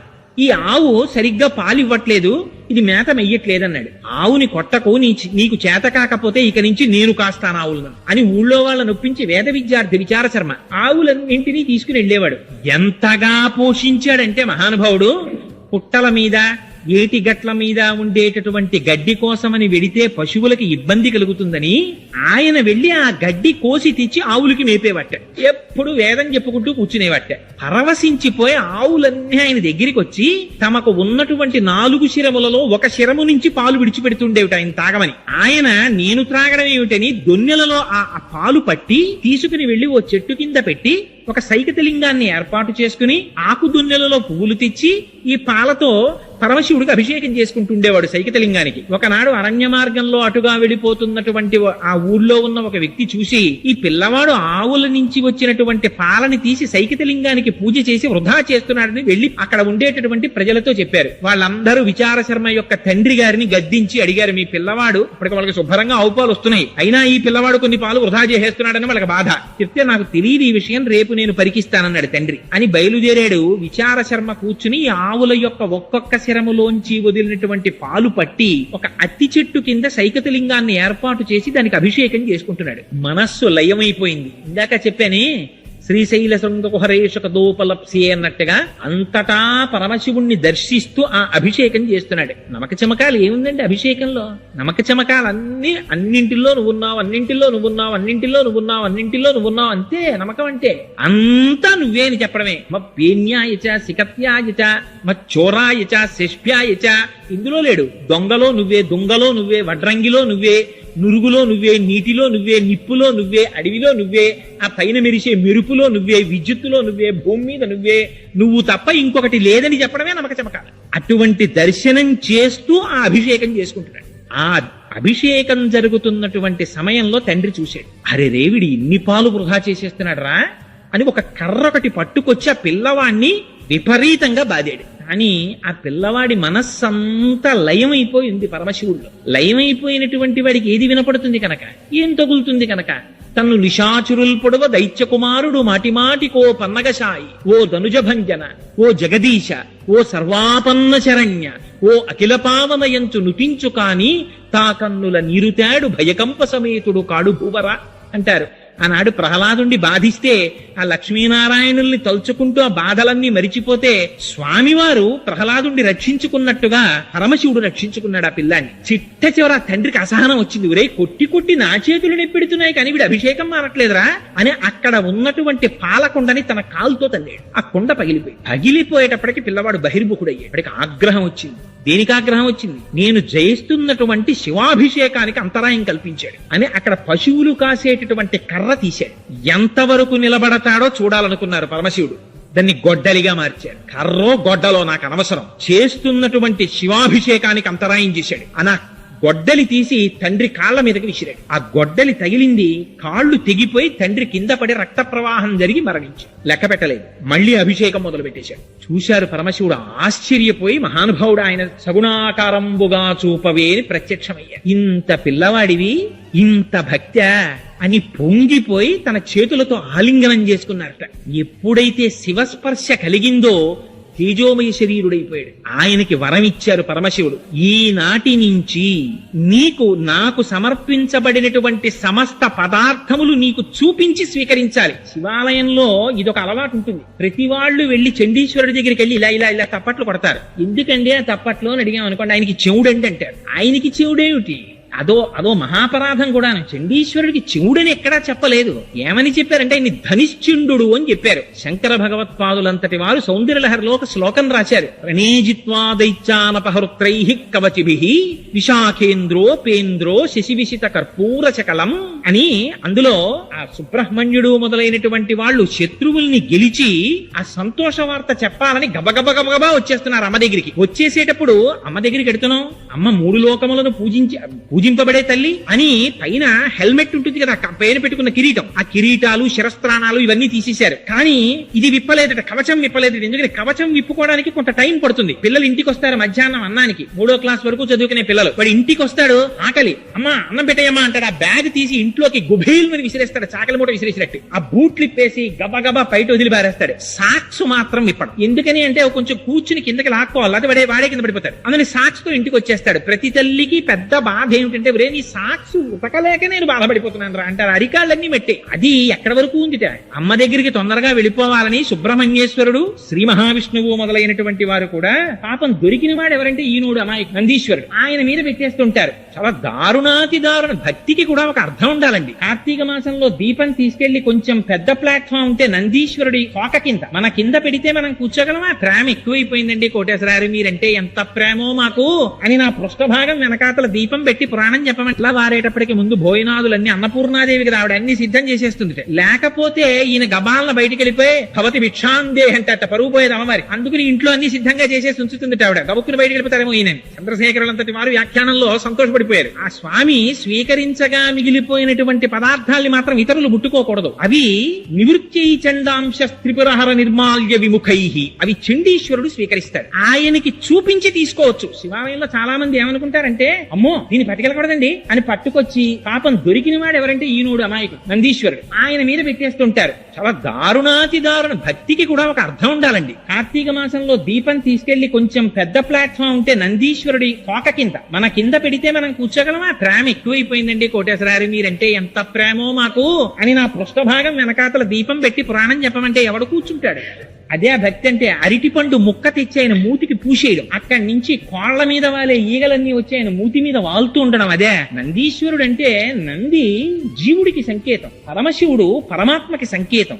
జీవుడికి ఆత్మకి భేదం పాటించకూడదు. అందుకని వృషస్య వృషణం స్పృష్టమా శృంగమధ్యే శివాలయం దృష్టమాక్షణం నరో జాతి కైలాసే శివ సన్నిధిం విధించింది శివాగం. కుడి చేత్తో నంది యొక్క అవయవాన్ని పట్టుకుని ఎడమ చేతితో నంది యొక్క 2 కొమ్ముల మీద బొటన వేలు చూపుడు వేలు పెట్టి ఒక్క లిప్తకాలం అంతకన్నా ఎక్కువసేపు పట్టుకోకుండా 2 శృంగముల మధ్యలోంచి శివలింగాన్ని దర్శనం చేసి శంభో శంకర అని విడిచిపెట్టి లోపలికెళ్ళాలి. వెళ్ళినప్పుడు అర్చకులకు తప్ప అన్యులకు అధికారం లేదు శివుడికి నందికి మధ్యలోకి వెళ్ళడానికి. ఒక పక్కకి నిలబడి నమస్కరించి వెళ్ళిపోవాలి. అంతేకాని దాని మధ్యలోకి దూరిపోవడం, ఆ రెండింటి మధ్యలో కూర్చుండిపోవడం, అక్కడ సాష్టాంగం పడిపోవడం అలా చెయ్యకూడదు శివాలయంలో. అందుకని ఆయన ఎప్పుడూ శివుణ్ణే చూస్తుంటాడు. రోహిణీ కార్తీ రానివ్వండి, వాన పడుతుండనివ్వండి, అల్పపీడనం ఏర్పడినివ్వండి, పెను తుఫాన్ రానివ్వండి, ఆయన ఎప్పుడైనా దుప్పటి కప్పుకోవడం పక్కకెళ్ళడం మీరు చూసారా? అలా ఉండదు. ఆయన ఎప్పుడూ శివుణ్ణే చూస్తాడు. నువ్వు ఏం చేస్తున్నా లోపల శివుణ్ణే దర్శించడం నేర్చుకో అన్నది నంది యొక్క సంకేతం. నందయితీతి నందహ,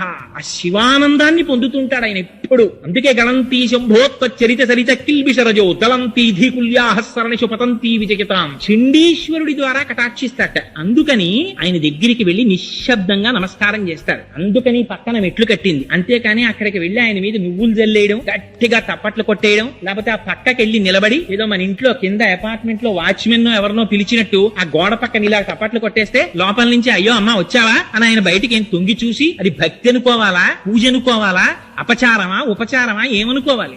అక్కడ మెట్లు కట్టింది ఎందుకు? ఆ పక్క నుంచి మీరు వచ్చి తప్పట్లు కొట్టమనే. మెట్లు ఎక్కి అక్కడికి వెళ్లి నిశ్శబ్దంగా నిలబడి ఆయన సర్వకాలముల యందు శివనామ స్మరణలో ధ్యానమగ్నుడై ఉంటాడు. చిటికి చిన్నది వేయమన్నారు, ఇలాగా వేస్తే ధనిశ్చండుడని పేరు. ఆయన ధ్యానభంగమై నేత్రములు విప్పుతారట. విప్పితే ప్రసాదాన్ని చూపించమన్నారు. స్వామి వచ్చానయ్యా, మహానుభావ చండీశ్వర శివధ్యానపరాయణ శివ పూజా ఫలం దేహి చండికేశ్వర నమోస్తుతే.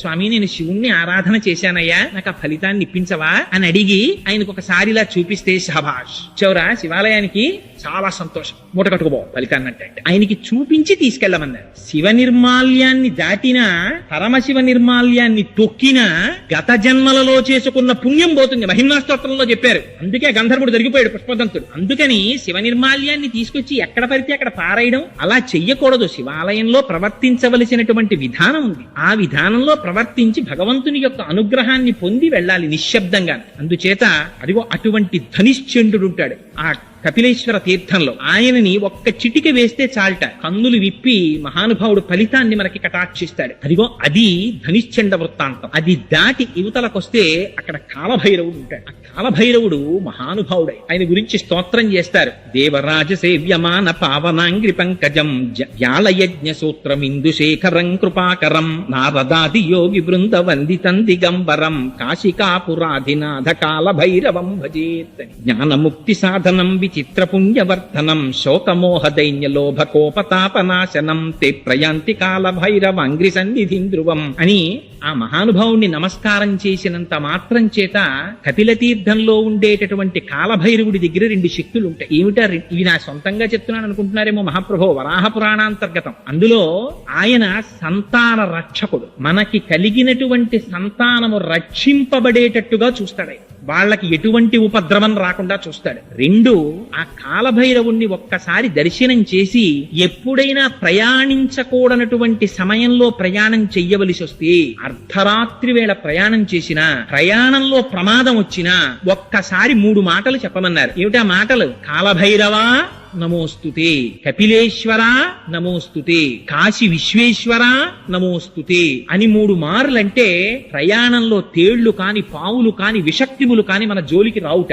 ప్రమాదములు ఏవైనా పొంచి ఉంటే తప్పుతాయిట. అటువంటి ఫలితమీయగలిగినటువంటి కాలభైరవుడు అక్కడ ఉన్నాడు. అక్కడే మాణిక్యవాచకరు ఉన్నారు. మనకి రేపు కార్తీక మాసం వెళ్ళిపోయిన తర్వాత మార్గశీర్ష మాసం వచ్చి ధనుర్మాసం వచ్చింది అనుకోండి, తిరుప్పావై ప్రారంభం అవుతుంది. మనందరం ఇటువైపు నుంచి వెంకటేశ్వర స్వామి వారి ఆలయానికి చేరుకుంటాం. అక్కడ మన గోవిందబాబు గారు లక్ష్మణాచార్యుల వారు వీరందరూ చాలా అందంగా తిరుప్పావై చేస్తారు. ఇక్కడ కార్తీక మాసంలో సత్యనారాయణ గారు ఎంత అందంగా అభిషేకాలు అవి చేస్తారో ఇది మన అదృష్టం. వెంకటనగర్ లో ఉన్న వాళ్ళకి చక్కగా 2 శివకేశవ ఆలయాలు 2 పక్క పక్కనే ఉండడం, 2 శ్రద్ధాభక్తులతో అర్చన చేయబడేటటువంటి పెద్దలు ఉండడం. అక్కడికి వెడితే తిరుప్పావై ఉంటుంది. అలాగే మనకి తిరువెంబావై అని ఆ ధనుర్మాసంలో పరమశివుడి దగ్గర స్తోత్రం చేస్తారు. ఇక్కడ అలవాటు లేదు కానీ తమిళనాట అంతా కూడా విశేషంగా స్తోత్రం చేస్తారు. తిరువెంబావై అందరికి నోటికొచ్చి ఉంటుంది. పరమ ప్రఖ్యాతమైన స్తోత్రం మాణిక్యవాచకర్రని అప్పర్రని ఆయన చేశారు. ఆయన సామాన్యులు కారు. కాళహస్తీశ్వర శతకంలో ధూల్చిటి ఉట్టినే చెప్పలేదండి ఆ మాటలు. కవి పుష్పంబగు అగ్ని మంచగు నాకూపారం భూమిస్థలంబగు శత్రుండతిమిత్రుడవు విషము దివ్యాహారమౌ నిన్నగా అవనీమండలి లోపలన్ శివ శివేచ్ఛాభాషణోల్లాసకిన్ శివ నీనామము సర్వవశ్యకరమౌ శ్రీకాళహస్తీశ్వర.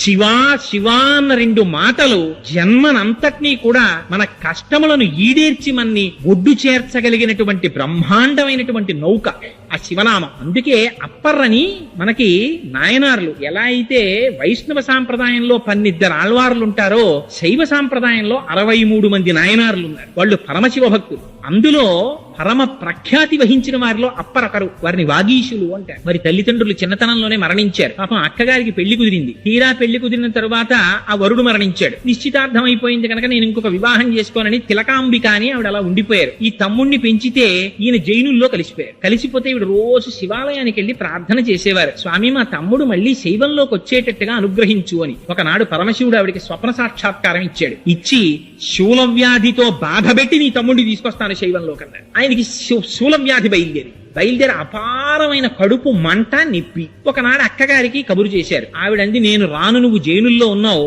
నువ్వు కాని ఇక్కడికి వస్తే నేను శివాలయానికి తీసుకెళ్లి నీకు ఆ రుగ్మత పోయేటట్టు చేస్తానంది. ఆయన మొత్తానికి ఎవరికీ తెలియకుండా ఓ రాత్రి వేళ తెల్లబట్టలు కట్టుకుని అక్కడి నుంచి బయలుదేరి వీడి దగ్గరికి వచ్చారు. శివాలయానికి తీసుకెళ్లారు.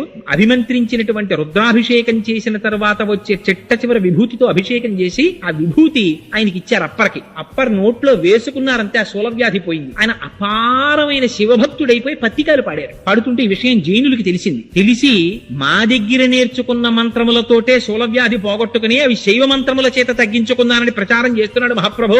అందుకని పిలిచి అప్పర్ని దండించమన్నారు. రాజుని కట్టేసి తీసుకొచ్చారు. అప్పర్ని తీసుకొచ్చిన తర్వాత ఏమయ్యా నువ్వు ఇలాంటి మాటలు చెప్తున్నావు కదా, నిన్ను శివుడు ఎలా రక్షిస్తాడో చూస్తాం, ఉడుకుతున్న సున్నపు గదిలో పారేయండి అన్నారు. పడేశారు. తీసుకెళ్ళి పడేస్తే హాలాహలాన్ని మింగినవాడు నా ప్రభు, నాకేమిటి బెంగ అని శివుడి మీద పత్తికాలు పాడుతూ ఆ గదిలో వెళ్ళిపోయారు. మరునాటి వరకు కాపలా ఉన్నారు భటులు. తలుపులు తీశారు. మంచు గడ్డలా ఉంది లోపల. ఏసీ చేసేస్తే ఎలా ఉంటుందో అలా ఉంది గది. అందులోంచి బయటకు వచ్చారు. అప్పర్ విషం కలిపిన అన్నం పెట్టారు. శివపత్తికం పాడుతూ తిన్నారు. ఆయనకి ఏం అవ్వలేదు. చివర ఆయన్ని ఏనుగుతో తొక్కించడానికి కాళ్ళు చేతులు కట్టి పడేశారు. ఏనుగుని తీసుకొచ్చారు. భద్రగజానికి ఉన్మత్తం వచ్చి అక్కడ ఉన్న జైనుల్ని సంహరించింది. అయినా వాళ్ళకి క్రోధం తీరక ఆయన కడుపుకి బండరాయి కట్టి కాళ్ళు చేతులు కట్టి సముద్రంలో పారేశారు. ఆయన ఆశ్చర్యం ఏమిటో తెలుసా అండి, ఆ కాళ్ళకి చేతులకి కట్టినటువంటి కాళ్ళు ఊడిపోయి ఆ పెద్ద బండరాయి మహాపద్మంలా సముద్రంలో తేలింది. దాంట్లో కూర్చుని అప్పర్ ఇంకొక శైవక్షేత్రాన్ని చేరుకున్నారు. ఆయనకు ఒక లక్షణం ఉండేది. అప్పర్కి జ్ఞాన సంబంధర్ అప్పర్ ఇద్దరు ఒక కాలంలో బ్రతికారు. చిత్రం ఏమిటంటే జ్ఞాన సంబంధర్ ఎప్పుడూ కూడా పత్రికలు అవి పాడుతుండేవారు, ప్రబోధం చేస్తుండేవారు. అప్పర్ అలా కాదు, వయసులో పెద్దవారు. అయినా సరే ప్రతిరోజు శివాలయానికి వెళ్ళినప్పుడు గుణపం పారా పట్టుకుని ఎడుతుండేవారు. వెళ్లి అక్కడ ఉన్న ఏ పిచ్చి గడ్డో మొక్కలో ఏవో ఒకటి ఆలయాన్ని శుభ్రం చేసేవారు. పత్రికలు పాడి వచ్చేవారు. ఇద్దరూ కలిసి దక్షిణ భారతదేశంలో ఒక గొప్ప క్షేత్రానికి వెళ్లారు. ఆలయం శిథిలం అయిపోయి కనపడింది. అలా కాదు, దీన్ని మనం బాగు చెయ్యాలనుకున్నారు. సాయంకాలం అయ్యేటప్పటికి పని చేసిన వాళ్ళందరికీ అన్నం పెడతామన్నారు. వీళ్ళ దగ్గర ఏముందని పెట్టడానికి. అందరూ పని చేస్తుండేవారు. అప్పర్ కూడా పనిచేసేవారు. జ్ఞాన సంబంధర్ మాత్రం పని చేసేవారు కాదు. ఇద్దరు కూర్చుని పత్రికలు పాడేవారు. తూర్పు గోపురంలో ఒక బంగారు నాణ్యం, పశ్చిమ గోపురంలో ఒక ఇప్పటికీ ఉన్నాయండి ఆ శివాలయాలన్నీ తమిళనాడులో. అప్పర్ వాళ్ళు పునర్నిర్మించిన ఆలయాలు. 2 బంగారు నాణ్యాలు దొరికేవి. జ్ఞాన సంబంధరికి దొరికినటువంటి బంగారు నాణ్యాన్ని బయటికి తీసుకెడితే వచ్చేటటువంటి డబ్బు కన్నా అప్పర్కి దొరికిన బంగారు నాణ్యంలో బంగారం ఎక్కువ ఉంది అని చెప్పి ఎక్కువ ధరిస్తుండేవారు వర్తకులు. అందులో ఎందుకు మీలిమి ఎక్కువ ఉంది అని బాధపడి ఒకనాడు జ్ఞాన సంబంధర స్తోత్రం చేశారు పరమశివుణ్ణి. స్తోత్రం చేస్తే నువ్వు కేవలం స్తోత్రం మాత్రమే చేస్తావు. అప్పర్ అలా కాదు, కాయిక కష్టం కూడా చేస్తారు. తన శరీరాన్ని కూడా శివ కైంకర్యానికి ఉపయోగిస్తున్నాడు. అందుకే ఆ నాణ్యంలో మేలిమి ఎక్కువ ఉంటోందని పరమశివుడు తీర్పు చెప్పారు. అంతటి మహానుభావుడు అప్పర్. అందుకని అదిగో ఆయన ఉన్నారే, ఆయన మూర్తి దర్శనం మీరు చెయ్యి. ఆయన ఎంతటి గొప్పవారో తెలుసా అండి అప్పర్. అప్పర్ కైలాస శిఖరం మీదున్న పరమశివుడి దర్శనం చేస్తానని హిమాలయ పర్వతాల దగ్గర ఉన్నటువంటి మానస సరోవరాన్ని దాటి కాళ్లతో నేను ఎక్కడమా అని కాళ్లతో ఎక్కడం మానేసి ఈ 2 కాళ్ళు తీసి పైకి కట్టేసుకుని మోకాళ్లతో డేక్కుంటూ పర్వతం ఎక్కారు. ఎక్కితే ఈ కింద ఉండేటటువంటి చర్మము అన్ని పోయి ఎముకలు పైకి వచ్చేస్తే చీకటి పడిపోయిన డేకుతుంటే ఆయనకి గారి కనపడదని అక్కడ ఉండేటటువంటి మహాసర్పాలు పడగల విప్పి తమ పడగల మీద ఉన్నటువంటి మణుల కాంతిలో దారి చూపిస్తుంది. ఆయన భక్తికి పరవశించిపోయి వృద్ధుడి రూపంలో పరమశివుడు వచ్చారు. వచ్చి దర్శనమిచ్చి ఎంత సాహసం చేశావప్పర్, ఇంత సాహసం చెయ్యకు, నీకు నేను తిరువయ్యూరులో దర్శనమిస్తాను వెళ్ళమన్నారు. కన్ను మూసి కన్ను తెరిచేటప్పటికి ఆరోగ్యంతో తిరువయ్యూరులో ఉన్నారు upper. Beyond any doubt prove చేశారండి శివభక్తి ఎంత గొప్ప స్థితికి తీసుకెడుతుందో. నాయనార్లు చాలా మంది, 63 మంది నాయనార్ల యొక్క చరిత్ర పెరియ పురాణంలో చదువుతుంటే ఇంతంత గొప్పవాళ్ళ, నిజంగా ఏమి మహాభక్తులు రా వీళ్ళందరూ అనిపిస్తుంది. అప్పర్ ఎంత గొప్పవారంటే వృద్ధుడైపోయి కూడా జ్ఞాన సంబంధర్ కుర్రవాడు. జ్ఞాన సంబంధర్ పర్యటనకు వస్తే అప్పరేరి అని అడిగేవారు పల్లకీలోంచి. అటువంటి మహానుభావుడు వచ్చారని ఎంత వినయం అంటే అప్పర్కి జ్ఞాన సంబంధర్ కూర్చున్న పల్లకీని అప్పర్ మోస్తూ ఉండేవారు. ఇక్కడే ఉన్నానన్నారు. ఎక్కడున్నారని చూస్తే తన పల్లకీ మోస్తున్నారు. గభాలన పైనుంచి దూకి ఆయన్ని కౌగిలించుకుని అప్పా అని పిలిచారు ఆయన్ని. అందుకని ఆయనకి అప్పర్ అని పేరు వచ్చింది. వాగీశుడు అని బిరుదు ఆయనకి. అటువంటి మాణిక్యవాచకర్ ఆ అప్పర్ వాళ్ళ విగ్రహాలు ఇప్పటికీ కూడా కపిల తీర్థంలో మీరు సాకారంగా చూడొచ్చు. అక్కడ ఎదురుగుండా ఉంటాయి. అక్కడే 2 బిల్వ వృక్షములు ఉంటాయి కపిల తీర్థంలో. ఆ 2 బిల్వ వృక్షములే పార్వతీ పరమేశ్వరుల యొక్క సాకార స్వరూపమని నమ్ముతారు. ఎందుచేత అంటే బిల్వ వృక్షం అపారమైనటువంటి ఐశ్వర్యాన్ని ఇస్తుంది. ఆ బిల్వ వృక్షం కింద కూర్చునే లక్ష్మీదేవి తపస్సు చేసింది. 5 చోట్ల మాత్రమే లక్ష్మీదేవి ఉంటుంది అని చెప్తారు. ఆ 5 ఒకటి మారేడు దళం. అందుకే మారేడు దళాలతో పరమశివుడి పరమశివుడికి పూజ చేయడం చేత కలిగేటటువంటి లక్ష్మీ ప్రసన్నత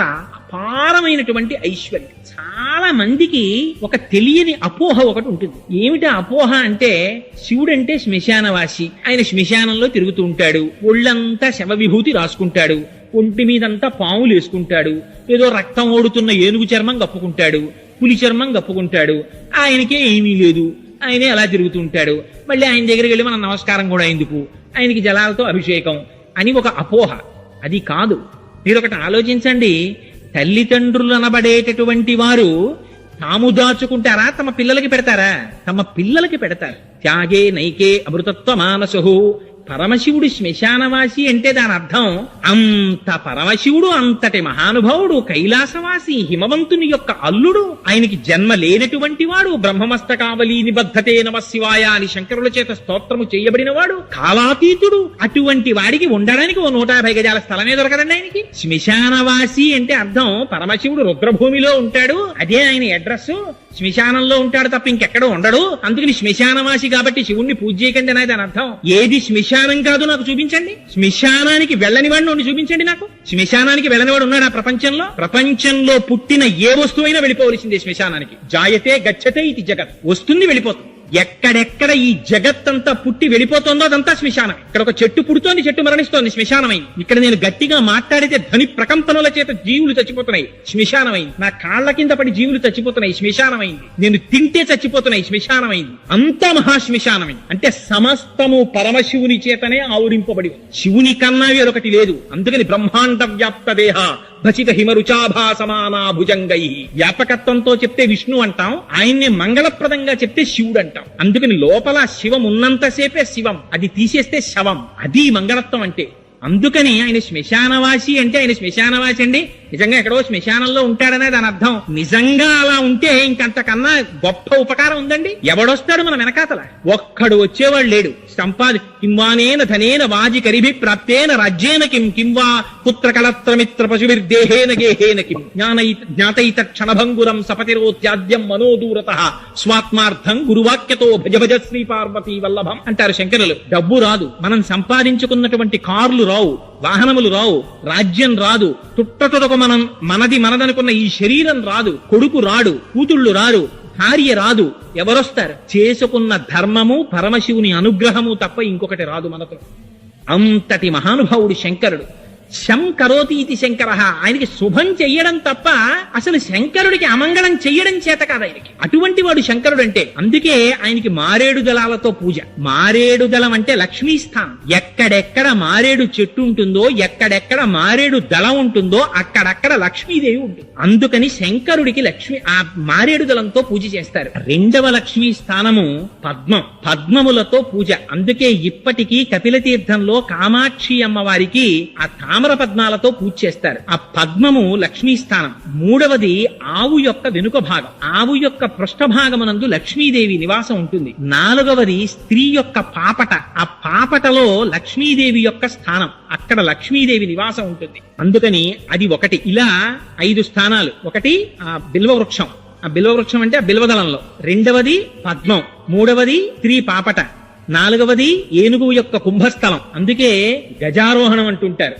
ఏనుగు యొక్క కుంభస్థలంలో లక్ష్మీదేవి ఉంటుంది. 5వది ఆవు యొక్క వెనుక తట్టు. ఈ 5 ప్రాంతములు లక్ష్మీ స్థానాలు. అందుకని మారేడు దళంతో పరమశివుడికి పూజ. దానివల్ల అపారమైనటువంటి లక్ష్మీ సంపత్తి. కపిల తీర్థంలో ఇప్పటికీ కూడా 2 బ్రహ్మాండమైన మారేడు చెట్లు నిలబడి ఉంటాయి. ఇక్కడ లింగాకృతిలో ఉన్నటువంటి మహానుభావుడే అక్కడ సాకారముగా మారేడు చెట్ల రూపంలో ఉన్నాడని నమ్ముతారు. వెళ్లి ఆ మారేడు చెట్లకి నమస్కారం చేస్తారు. హించవలసినటువంటి వేరొకటిది, అక్కడే నాగుల చావిడి అని చెప్పి జంట నాగులు పెనవేసుకున్నటువంటి అనేకమైన మూర్తులు కలిగిన పెద్ద వేదిక ఒకటి ఉంటుంది. పూర్వం అక్కడ ప్రతిష్టలు చేసేవారు. ఇప్పుడు కుదరదు, ఎందుకంటే అసలు అంగుళం ఖాళీ లేదు. అక్కడికి వెళ్లి నమస్కారం చేస్తే, అభిషేకం చేసుకుంటే అక్కడే వల్లీ దేవసేనా సమేత సుబ్రహ్మణ్యేశ్వర స్వామి వారు ఉన్నారు. కాలసర్పదోషం ఉన్నవారు, కుజగ్రహ దోషం ఉన్నవారు, నవగ్రహ దోషాలున్న వాళ్ళు కపిల తీర్థానికి వెళ్లి స్వామివారికి అభిషేకం చేయించుకుంటే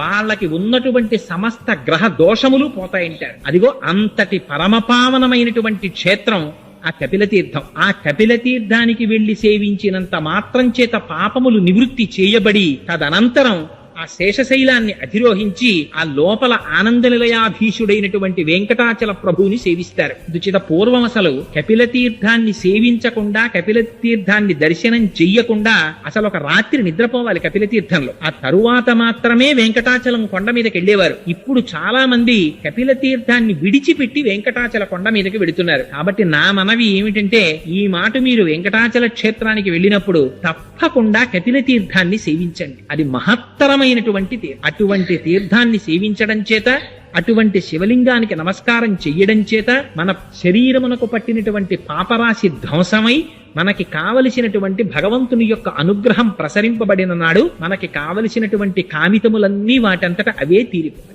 అంత శక్తివంతం. మీకు ఏవేవి కావాలనుకుంటున్నారో అవన్నీ అక్కడున్నాయి. ఇంకొక గొప్ప విషయం ఏమిటో తెలుసా అండి? వెంకటేశ్వర స్వామి వారు పద్మావతి కళ్యాణం జరగడానికి ముందర వకుళమాతని ఆకాశరాజు యొక్క భార్య అయిన ధరణీదేవి దగ్గరికి పంపిస్తూ ఒక సొరంగ మార్గం చూపించారు. అమ్మా, నువ్వు ఈ సొరంగ మార్గంలో వెళితే కింద కపిల తీర్థానికి చేరుకుంటావు. అక్కడ కపిలేశ్వరుడు అన్న పేరుతో శివుడు ఉన్నాడు. ఆయనకి నమస్కరించి ఆయన అనుగ్రహాన్ని పొంది ధరణీదేవి దగ్గరికి వెళ్ళమన్నారు. ఇప్పటికీ వకుళమాత నడిచి వచ్చినటువంటి ఆ సొరంగ మార్గం ఇంకా కపిల తీర్థంలో ఎదురుగుండా ఉంది. దాన్ని నరసింహ గుహ అని పిలుస్తారు. అక్కడ నృసింహస్వామి వారు ఉంటారు. కానీ ఈ మధ్య కాలంలో ఆ నృసింహస్వామి వారి విగ్రహానికి ఉన్నటువంటి ముక్కు కొద్దిగా భిన్నమైంది. అందుకని ఇప్పుడు ఆ గుహ మూసేశారు తలుపులు. కానీ ఇప్పటికీ మీరు ఆ గుహని చూడొచ్చు. ఆ గుహలోంచే వకుళమాత వెంకటాచలం నుంచి క్రిందకు వచ్చి కపిలేశ్వరుని యొక్క అనుగ్రహాన్ని పొంది పద్మావతి శ్రీనివాసుల పరిణయం అవుతుందని స్వామివారు ఆశీర్వదించిన తరువాత పద్మావతి శ్రీనివాసుల కళ్యాణం అయింది. అంత హరిహర అభేదమైనటువంటి క్షేత్రం ఆ కింద ఉన్నటువంటి కపిలతీర్థ క్షేత్రం. అందుచేత తప్పకుండా మీరందరూ ఆ కపిల తీర్థాన్ని సేవించండి. నన్ను చాలా మంది ఫోన్లో అడిగి ఉన్న కారణం చేత ఆ కపిల తీర్థం గురించి 4 మాటలు ఇవాళ ప్రస్తావన చేయబోయ్ అని అడిగారు.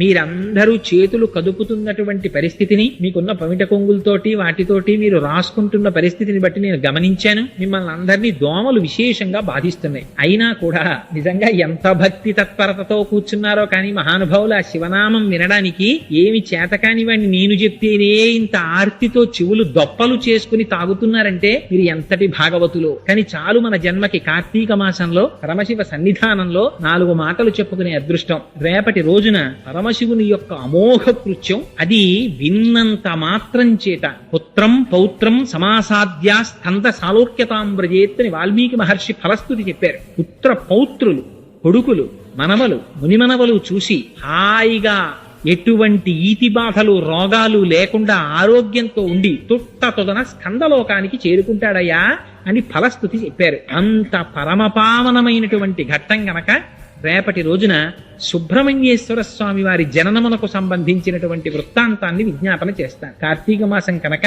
అటువంటిది విన్నంత మాత్రం చేత మనకి ఎంతో మేలు చేకూరుతుంది. మహానుభావుడు సామాన్యుడు కాడు. సుబ్రహ్మణ్యుడు అంటే కామాదిరోహ కలుషీకృత దుష్టచిత్తాం సిక్వాతు మామవ కళాధర కాంతికాత్య వల్లీశనాథ మమదేహి కరావలంబం అంటారు. అంత గొప్ప స్వామి ఆ సుబ్రహ్మణ్యమూర్తి. అందుకని రేపటి రోజున ఆ వృత్తాంతాన్ని విజ్ఞాపన చేస్తాను.